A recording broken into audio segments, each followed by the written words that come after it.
Hello everyone, দেখতে পাচ্ছ আজ রান্না করছি মটন কষা। তো আলু দিয়ে মটন কষা করব। দিয়ে দিচ্ছি হালকা একটু রং কালার আসার জন্য আলু ভাজিতে। তো ভাজা হয়ে গেছে, আমার আলু ভাজা কমপ্লিট। দেখতে পাচ্ছ কাজ চলছে। আলু ভাজার তেলের মধ্যে এখন ছেড়ে দেবো কেটে নেওয়া পেঁয়াজ রসুন। দেখো, দেখতে থাকো, সঙ্গে থাকো, পাশে থাকো। লাইক শেয়ার কমেন্ট করো, সাবস্ক্রাইব করো। দেখো, এর মধ্যে দিয়ে দিলাম হালকা গোটা জিরে। তো হালকা নেড়ে চেড়ে নিচ্ছি, লবণ দিয়ে দিচ্ছি পেঁয়াজটা গলানোর জন্য হালকা করে। তো দিয়ে সেটাকে নেড়ে নিচ্ছি, ম্যারিনেট করে নিচ্ছি। দেখো কীভাবে আজকে আমরা খাচ্ছি, বাইরে পিকনিক করছি। এটার দিয়েছি স্বাদ মতো রং, দিয়ে দিচ্ছি লঙ্কা বাটা, এটাকে মিক্সড করে নিচ্ছি, কালার আসবে ভালো। দেখো কত সুন্দর কালার আসছে, দেখতে পাচ্ছ। এটা হচ্ছে বাইরে উনুন তৈরি করে রান্না করছি। এরপর দিয়ে দিলাম আদা বাটা, আগে থেকে সব কিছু নিয়ে নেওয়া ছিল। তো তারপর দিয়ে দিচ্ছি মাটন 750 গ্রাম। দেখতে পাচ্ছ এক এক করে সব দিয়ে দিচ্ছি। তো দেখো, তেলটা পরে দিব, তার জন্য এক্সট্রা করে রেখে দিলাম। তো এটাকে একটু নেড়ে চেড়ে নিচ্ছি, লেগে যাচ্ছে তার জন্য। দেখো কীভাবে নাড়ছি, কীভাবে দেখো হালকা একটু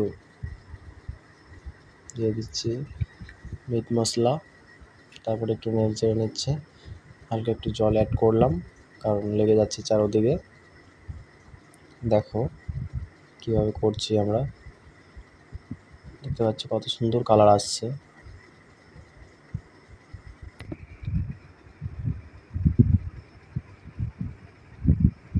হ্যালো এভরিওয়ান, দেখো সকলে দেখো কীভাবে রান্না করছি আমরা। আমি রান্না করছি আর দিদি আঁকা ঢেলছেন। তো দিয়ে দিচ্ছি বেটে নেওয়া ঝাল বাটার জল যেগুলো ছিল এক্সট্রা। তো দেখতে পাচ্ছ, দেখছি আমি সিদ্ধ হয়েছে কিনা সেগুলো। তো দেখো, দেখতে থাকো সব কিছুই কীভাবে পদ্ধতিতে রান্না করি। তো দেখো, জল প্রায় শুকানো শেষ। এখন নিয়ে নেবো আমি, হালকা একটু কষিয়ে নেব। কষানোর পর দেখতেই পাবা কী কী চলছে, কীভাবে চলছে। দেখো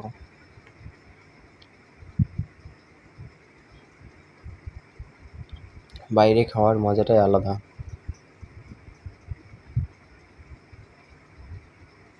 আর আলু দিয়ে অ্যাকচুয়ালি কাদের কেমন লাগে গাইস জানাবা।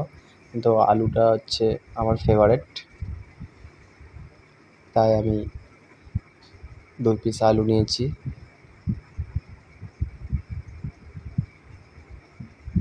দেখো কত সুন্দর কালার আসছে, রসুনগুলো কত সুন্দর গোটা গোটা হয়েছে, দেখতে পাচ্ছ গাইস। দেখো কীভাবে রান্না করছি। তো যাদের যাদের ভিডিও ভালো লাগে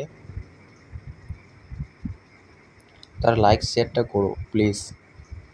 দেখো জল ঢেলে নিলাম হালকা, চারোদিকে লেগে যাচ্ছে তার জন্য। তো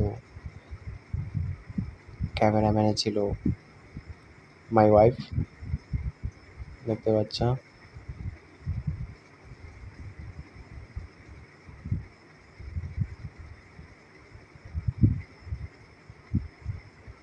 দেখো কত সুন্দর সেদ্ধ হয়েছে, কালারও কত সুন্দর চলে আসছে।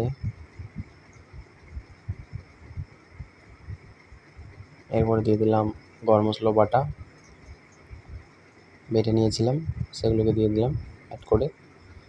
তো হালকা একটু তারপরে জল অ্যাড করে যেগুলো এক্সট্রা তেল ছিল সেগুলোকে দিয়ে দিয়েছি। জল দিয়ে একটু হালকা নেড়ে নেব, নেড়ে নেওয়ার পর দেখতে পাচ্ছ আপনারা কেমন হয়ে আছে। তেলগুলো মনে হচ্ছে কেবলে দিলাম তো। দেখো জলটা দিয়ে হালকা একটু কষিয়ে নেব। শেষের দিকে প্রায় আমার